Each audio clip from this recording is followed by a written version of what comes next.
We are back with this final portion of Healthy, Wealthy, and Wise, getting wise to bullying. It continues to be an issue gripping schools across the country. Here today, Terry Lyles, an international educator and speaker with a new anti-bullying campaign rolling out in many U.S. schools this year. First, though, one of the things you coach companies and others to do is that bullying is only a symptom, right? That's correct.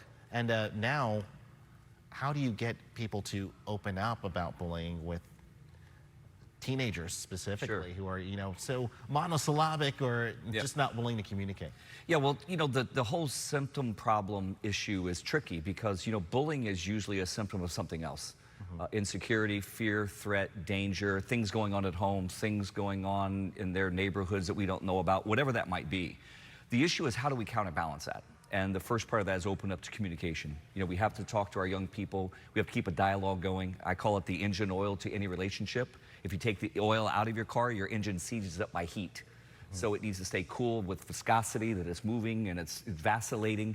And that's what communication is. So the lack of communication can be disastrous. And a lot of bullying can be preempted if we understand what's going on inside of that young person. If you're one of those parents or friends that are already in the deep end with somebody who's going through bullying, what should you look out for in terms of, other than a lack of communication, that there might be something going on? Sure, behavioral changes. Are they quieter than normal? You mentioned, adolescents, the teen years are quiet a lot around home, but very vocal with their friends. Watch communication changes with their friends. Make sure you're monitoring their social media posts. A lot of bullying goes on in social media that's never really known about until it's too late. So you got to monitor all levels of communication, and that's where the antidote to this is kids need to be inspired. So an inspired kids process is, how do we inspire our kids? You don't have to motivate inspired people.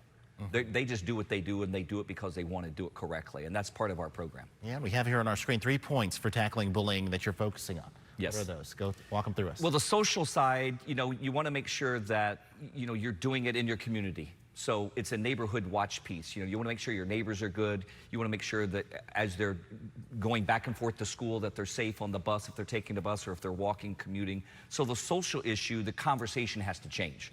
I'm going to Washington, D.C. this week, and we're talking about doing an anti-bullying piece starting in Washington, D.C. with an alert program called Kids Alert. And it's, if there's any type of bullying or potential issue in a school or a school district, there would be an alert system like an Amber Alert. So that's part of the social issue, is communication. And not being afraid to say something when you notice it going on. See something, say something. Right. I saw that economic was also up there. Economic, well, because depending on where you grow up, what neighborhood you're in, the resources that are available can make a difference. It shouldn't, but it still does, unfortunately.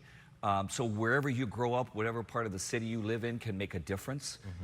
We just moved to Wellington out here, which is a great area. We love horses, and we're in that area. And our son's had some safety issues already this year.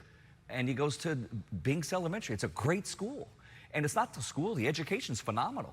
Teachers are great. There's a security breach, meaning who's in charge and who's watching out for whom. Right. And thankfully we had neighbors that were able to help take care of that for us. So that's the social side of it. Right. Terry, definitely a lot to talk about, but with our last 15 seconds, there's a new clothing line rolling out this year that you want to talk to us a little bit about? That's correct. It's my wife's clothing line under e7.com is what it's called, but it's actually called Inspired Kids, Kidzs. And that's what's going to be the actual push in Washington, D.C.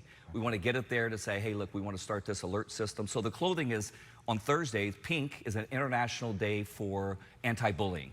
And a lot of people don't know that, internationally, which is pretty incredible. So we have a pink shirt line. They're pink, they're white, they're black, they're yellow, different colors. But it's a program that actually will allow kids to know that it's not cool to bully. It's more cool to say something about it and inspire others to do the same. Right, and thank you for speaking up about that. You're Terry welcome. Lyles, thank you. Kadia, over to you.